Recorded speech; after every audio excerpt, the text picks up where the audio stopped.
Welcome to Hunting for Nova Sparkus by Coho Creative.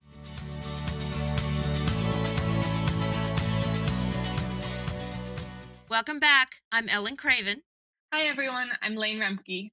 Have you ever worked for or sat on the board of a nonprofit? You might say they have a hard time being innovative. Today's guest would completely disagree. Emily Taylor is going to talk to us about how she has taken a human centered design approach to working with nonprofits and is making change happen. Welcome, Emily. Thank you. Glad to be here. Thank you for joining us. And we've been having technical difficulties, so really glad you're still on the line. All part of this past year. Emily, please tell us your story. How have you gotten to where you are today? Well, so it's interesting because I started out for a long time in my career in the for-profit world. I did a lot of I was an industrial designer, focused mostly on packaging and packaging all sorts of consumer goods, and always volunteered and always had just sort of this my eye set on doing more good, being more mission focused, and I had an opportunity to do a switch, and I took it. So I've throughout the last 4 or 5 years, I've been consulting for nonprofits and taking a lot of what I've learned in the for-profit world, my human-centered design background, and translating it into a way that helps nonprofits package the work that they do and sort of rethink how people are perceiving their brands, why they're supporting them, and really helping them gain more passionate supporters. So when you went into the nonprofit, did you go in knowing you were going to be bringing this human-centered approach, or is this something that you worked your way into?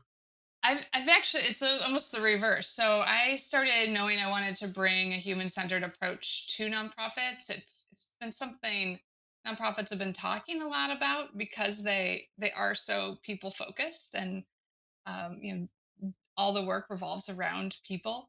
So ultimately, nonprofits should be human centered. But as I got into it, I realized the approach that I was used to is very consumer centric. How do you get somebody to understand a brand and a product and purchase it? Where nonprofits had to take in a lot of different points of view, different stakeholders, their board, their funders. Yes. So so yeah, I've spent that time less and less calling it human centered design, but taking those principles and translating them in a way that's meaningful for nonprofits. So tell us what that looks like. When I first started, I really focused on kind of a 5 step, not human centered design process. So it's about doing some research and reframing. Oh my gosh, now I'm not even going to remember because I haven't I haven't had the, I put you you know, on but the spot.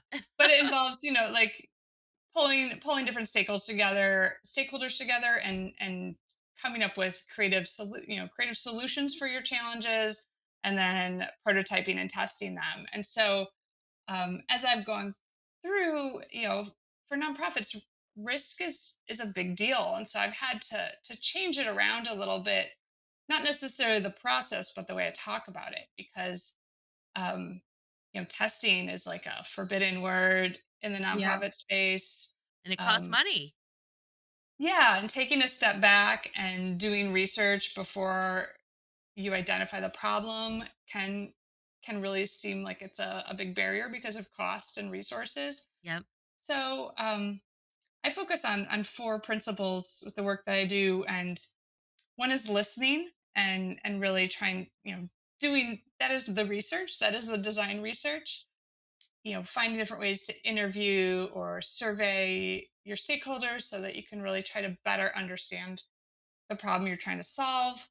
Finding ways to break down the barriers, and build connections. So a lot of the human centered work that I've done in the past is around finding, not just the functional things that people want to, you know are in people's ways to purchase a product, but also emotional. And so how do we find some of those emotional elements that really connect people with a nonprofit, and call them out so that we can use them as tools. And then The third is guiding and really making sure you're moving people from one stage to the next. And then I, instead of prototyping and testing, I call it thinking like a scientist. Nice. Um, because that's what scientists have to answer: big tough questions, and they don't go out there thinking they know the answer. They come up with hypotheses and test them, and that's really when we're dealing with people and motivation, I think that is a great mindset for getting new ideas out there, seeing what works, and then putting your resources into those that are really going to get you the donations, the support that you need. Mhm. So there's a lot. No, that was great. And actually, just to take a step back, you made me think of something when you were talking about stakeholders. We do stakeholder interviews a lot, and is have you found ways to get that emotional component out of them in a creative way? Versus a lot of times it's like, yeah, we're going to ask these 6 questions and see what happens and kind of dig in. Have you done anything or found anything that has helped in terms of getting more of that outside the box thinking with them? Well, I'm a big fan of the 5 whys, really digging into motivations, but that only goes as well as people can articulate Yep. their motivations. So I like to talk to them about specific situations. When did they start going to a particular nonprofit event? When did they start donating? And and talking about how they feel in those particular scenarios, and asking things in different ways. So I kind of go through and ask the same question a few different ways. So it might be, how did you enjoy this picnic event? What made you want to come? But then also trying to pull together other interactions. Maybe they did donate, and what were their thoughts there? Because it can all builds together into one perception around an organization and their feeling around it. Yep. It's really interesting how you've taken a discipline and retooled it, for lack of better words, to make it appropriate and still work in a different type of an environment. Yeah, it's taken some time, and I'm sure it will always keep evolving. But I feel the process is really good, and so it's just a matter of trying to make it to translate it. You Yep. know. Yeah. Do you have any success stories that you could share of how this has worked in such a risk adverse field? Sure. I had a client that was arts organization, an art incubator, and they were really trying to figure out how to grow support for their mission. Get more local people to donate and support this beautiful space they had that found up and coming artists and really helped them grow. And they had these amazing events because they had this access to amazing sculptural artists, performers, poets. They could throw these amazing events, and as we started talking to their audience and getting some of that sort of initial research, that listening component, we found that they were thinking about those events. They were kind of in their minds getting them mixed up with entertainment instead of philanthropy. And Ah, so, rightly so, they were really Mhm. making these amazing events and putting a lot of work into them. And so that was the listening part. And so what we did was go through and put together three different prototypes of messaging that they could say to their audience. And so that was sort of our prototyping, if you will. And they went out and then in different events would say different messaging, and use a different element each time.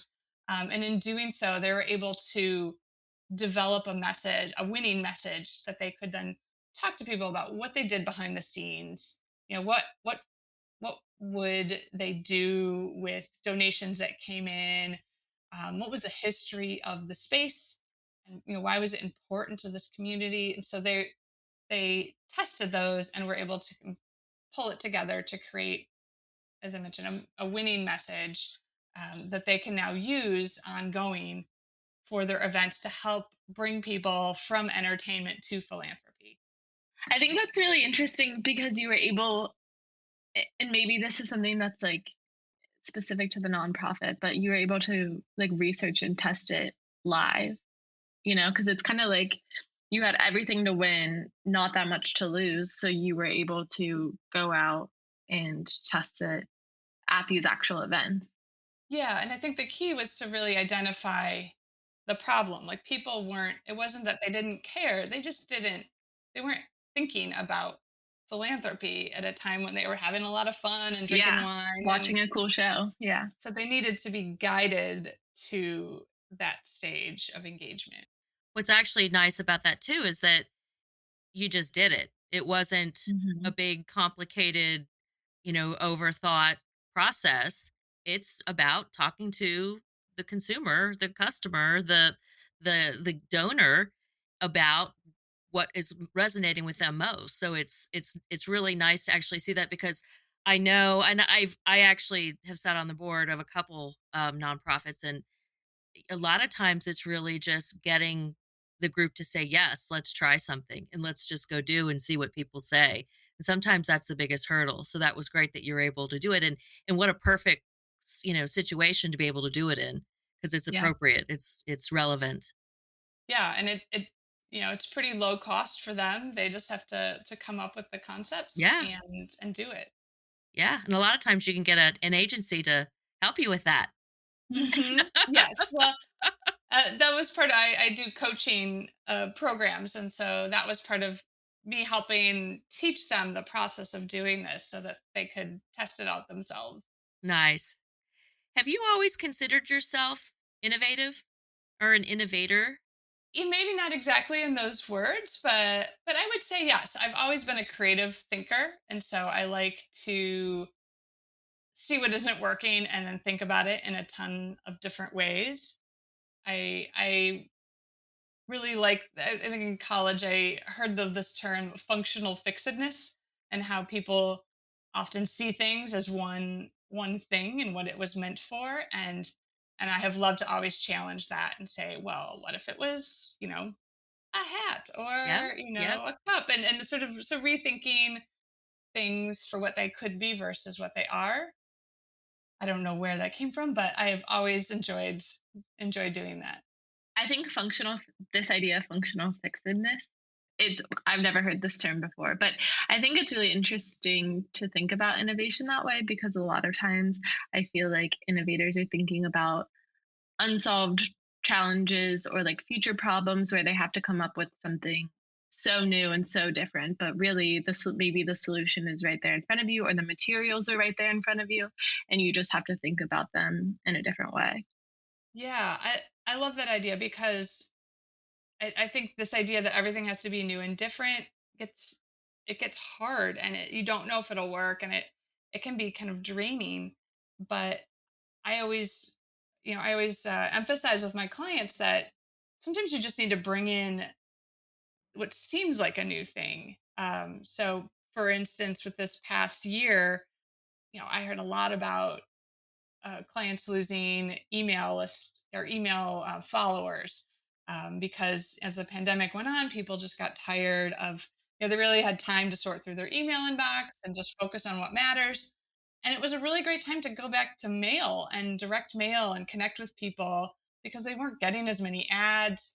And so obviously, mail is not a new way to connect with people, but in the context, it felt fresh and new, Yep. Yeah. because it wasn't something people were just sick of.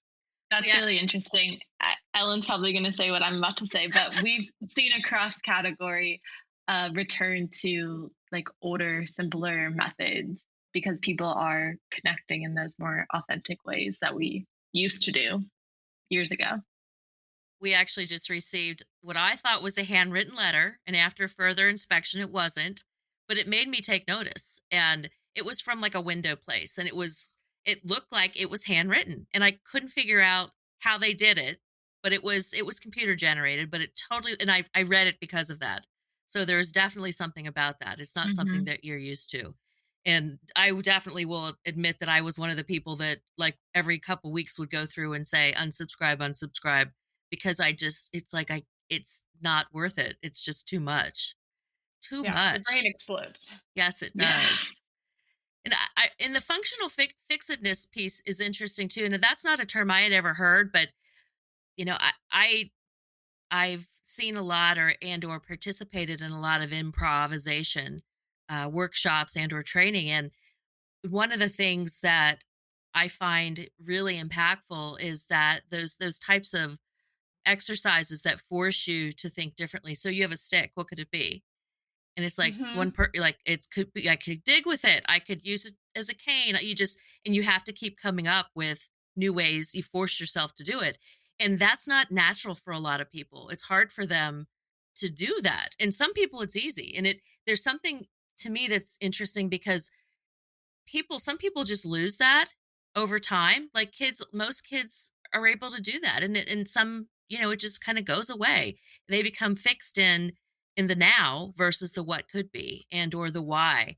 So it's for me, it's really, that's a piece that's really important in terms of being innovative, is to be able to look at it, come at it from a different point of view, turn it upside down. What else could it be? What else could it do? So I love that term. I'm going to Yeah, well, reapply it. and I think a lot of people, I see this a lot in the nonprofit world. As you build efficiencies in your organization, you have to kind of make a lot of assumptions and decisions.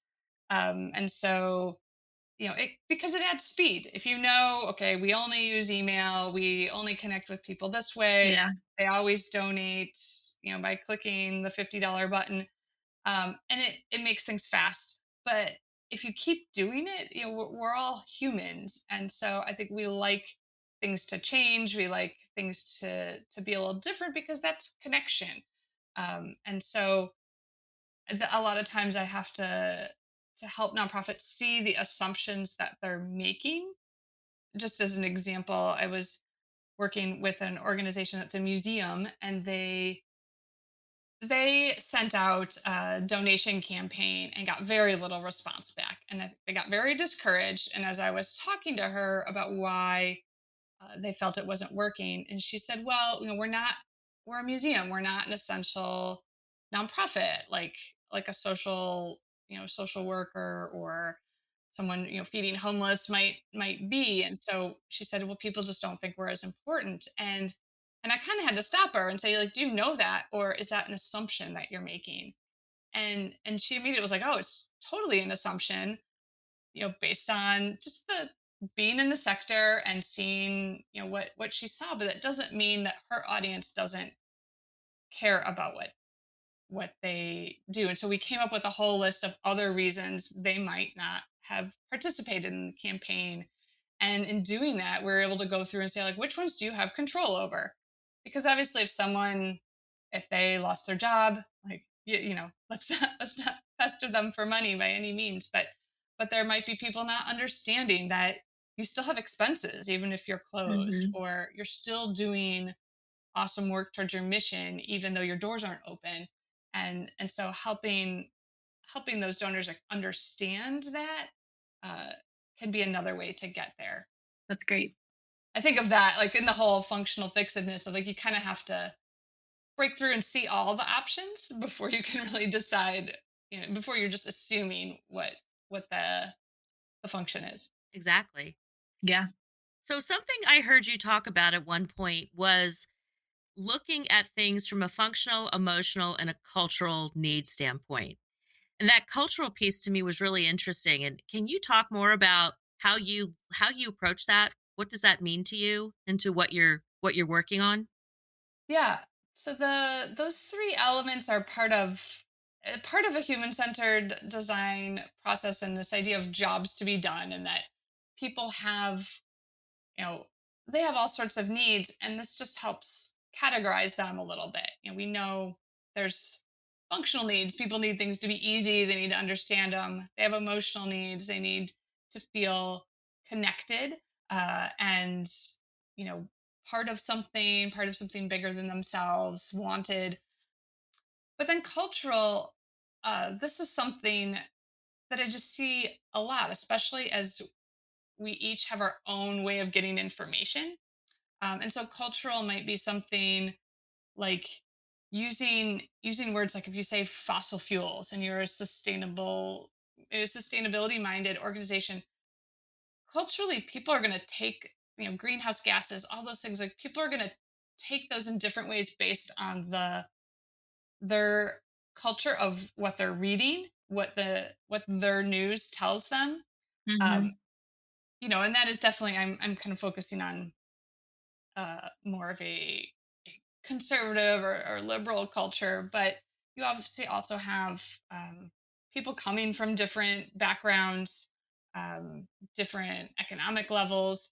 They might have a different idea of what it means to support an organization, um, and so you really have to understand how the words and what you're saying and your message is perceived, because you know people think about them in different ways. I've heard some nonprofits talk about the Reagan era donor, and there was definitely Whoa. this mindset. Yeah, there was this mindset that you know in that era that you just donated. You didn't necessarily have to have a whole notion of what was done with that money.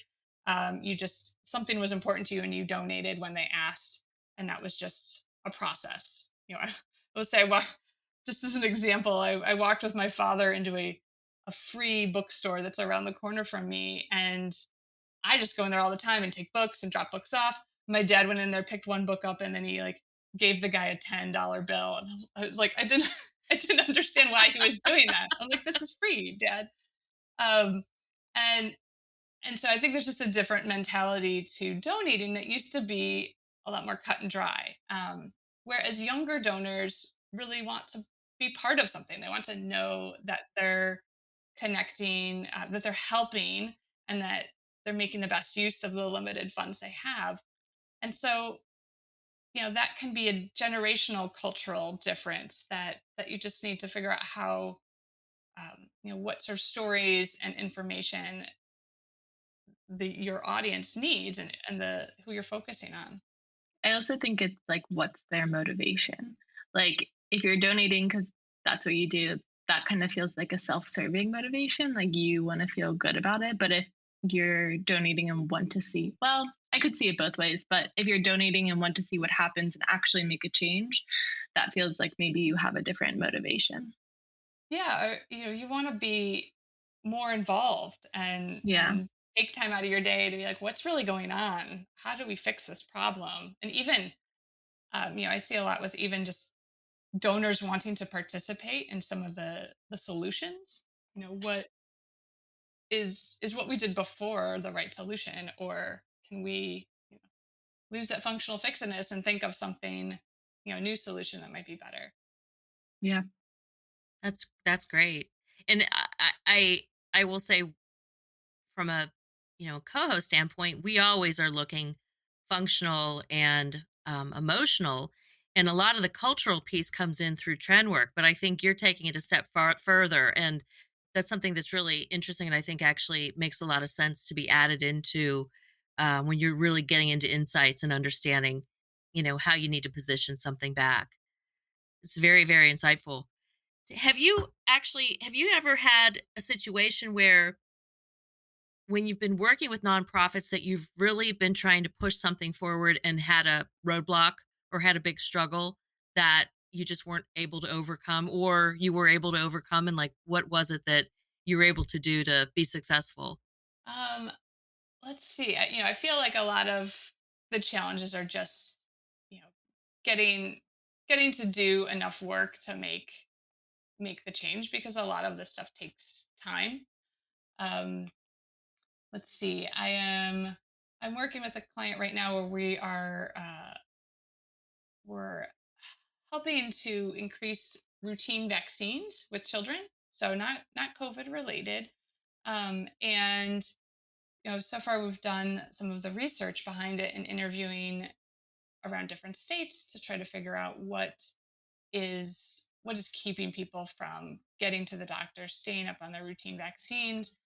And it's a huge, when we talk about culture, it's a huge cultural challenge. There's a lot of people who are questioning the need for vaccines, and whether it's what they maybe from a more conservative point of view of how the vaccines were created, how safe it is this is this safe for my child, or do can big pharma tell me what to do, all the way to like very highly educated people that have done their own research and have a point of view already established. And so I think this is a situation where it's a very big cultural hurdle to overcome, and how we're taking a look at it is just getting the lowest hanging fruit. How do you start moving people slowly, and building trust with them so that you can get the people that are maybe on the fence and can be shown more information and better understand um, you know the importance of vaccines, um, and then just kind of keep picking away at it, without trying to overcome the big hurdle of changing people's mindsets that have feel very set in the sand of Set, where they're yeah, at. established. Yeah. Because at the end of the day, you're influencing. Mhm. You're influencing them to change behavior. And to your point, I could definitely see just thinking about, people that, to your point, who are set in their ways, or, who have such a firm belief that you could shake them and, tell them this is true and it's not going to change their behavior. That's a big one to tackle, actually.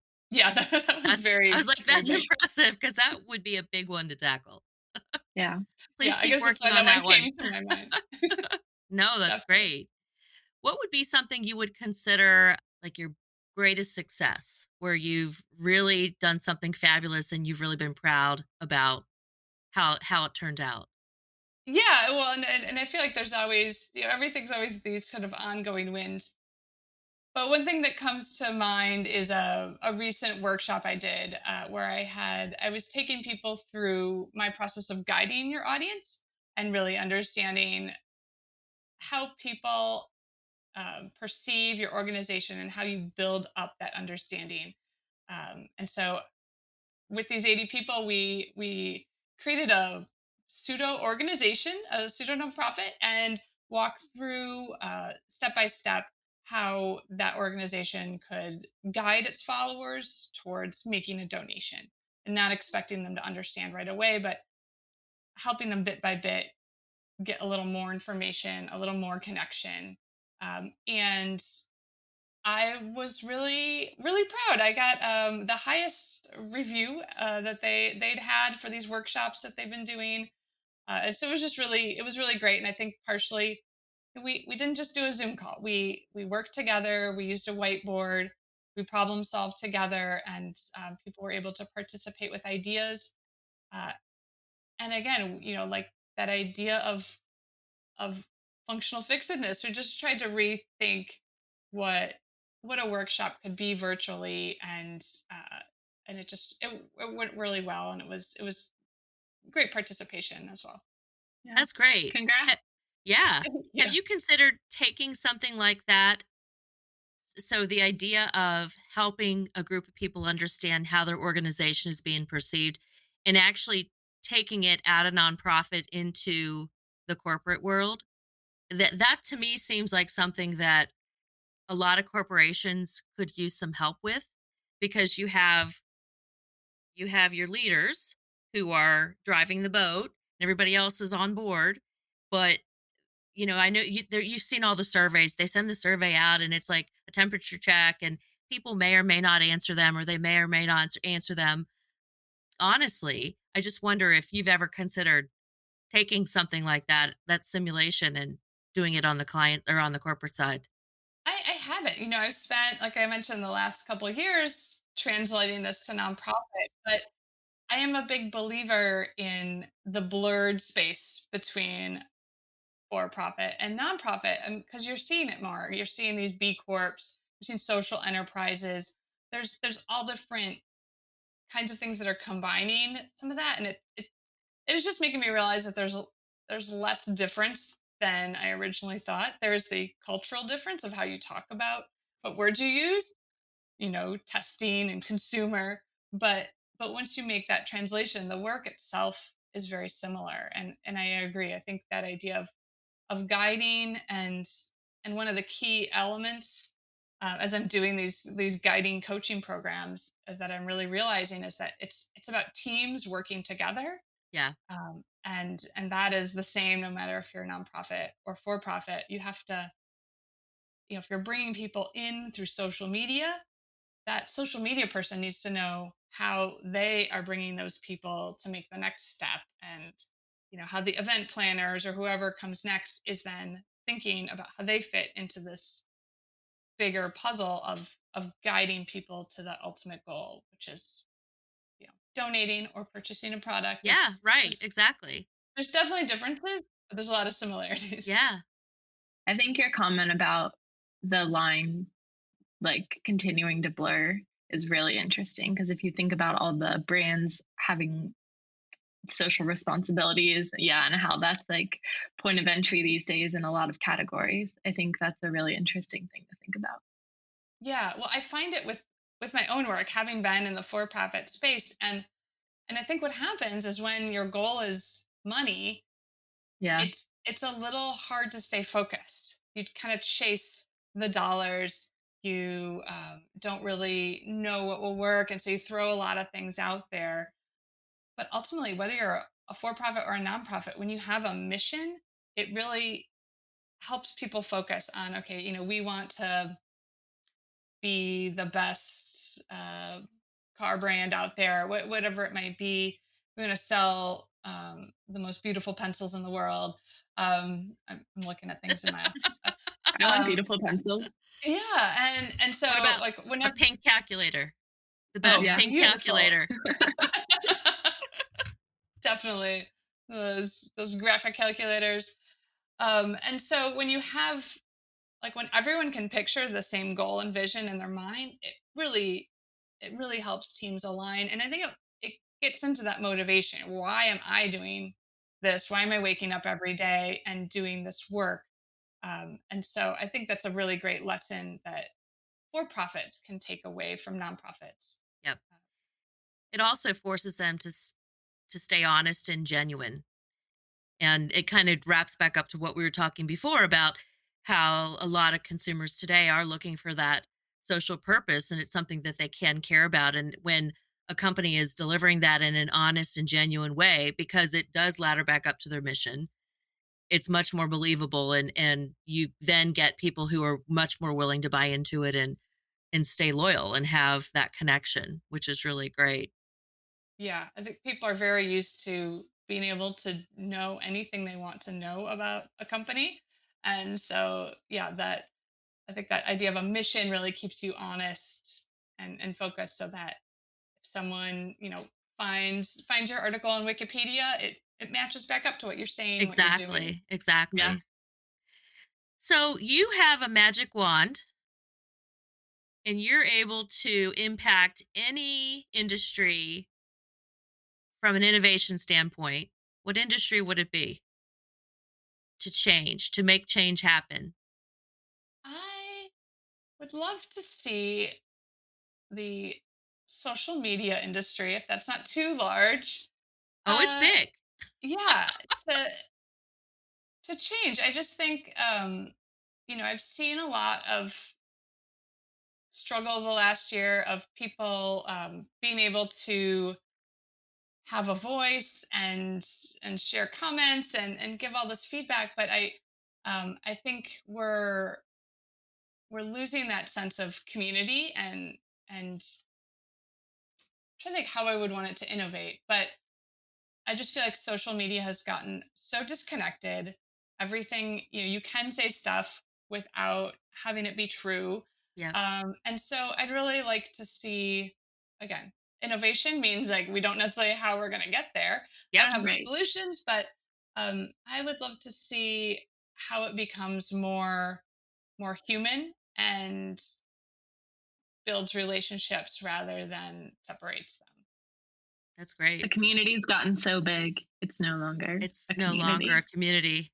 Well, I Yeah. do a lot of community work in my neighborhood, and even in a small, few blocks of neighborhood, it's really hard to connect with people. And so the more distance you put between people, the I think the harder it is to trust people, and when we don't trust people, we don't believe them, and it just builds this, these little silos that don't allow people to work together. Yeah. Yep. They become counterproductive too, and sometimes damaging to different people, which is sad. Um, Yeah, so yeah, it opened up a big can of. I know I'm like now I'm like digging into it. I'm like, okay, and there's a reason a lot of people were depressed last year. It wasn't just COVID. Anyway, Yeah. So we have one last question for you today. The name of our podcast is Hunting for Nova Sparkus, and the reason we named it that is because we are always on the search for what is sparking new ideas in people. So we are wondering what's been sparking new ideas from you. What words of wisdom do you have that could spark an idea in someone else? And just something to leave us to think about as we finish this conversation. Sure. I love, one of my personal mission for doing the work that I do is to help people step outside of their expertise in order to connect with others. Part of some of the things I've been talking about, I think, as we create these little worlds and knowledge for ourselves, we build up these silos that don't allow us to connect and communicate to other people. And so I would say to always make time to step outside of the work that you do and connect with someone very different from you. It could be forcing yourself to have a conversation with a neighbor you've never met, or a relative you disagree with, but to constantly do that maybe once a month, and really try to see the world from their perspective, because Hmm. we are all in our own little bubbles, and no one really has ownership on you know truth and reality. So the more we can see different ways to view the world, I think it'll be a better place. Yeah, I love that. especially starting to come out of the pandemic. I noticed that happening to me, especially during the pandemic, because I was only seeing the people who I see all the time and who I already know I have shared feelings and shared thoughts with, because those were the people you were allowed to see. And I found myself missing those spontaneous conversations with people who I don't know, and I don't know their opinions, and they may have different thoughts and lives than me. So I think that extra showed how important that is. Well, and the diversity of thinking also helps you or keeps you thinking differently. Like Yeah. that in itself is a fabulous reason for doing exactly that, Emily, and taking that step back and listening to others and looking at their point of view as opposed to not seeking to understand and assuming and Hmm. being caught in complacency. Yeah, you need to figure out where you're making assumptions, or where people are sort of guiding your point of view to all think the same way about something. And I think it just helps us focus on what's important and striving to find the truth. Hmm. That's fabulous. Genius. Oh, it's been lovely to talk to you, ladies. Yes. Thank you so Thank much. you. Thank you. If Hunting for Nova Sparkus tapped into your curiosity or sparked any new thinking, check us out and get in touch with us at cohocreative.com. We would love to hear from you. You can also follow us on Instagram, Facebook, and LinkedIn at Coho Creative.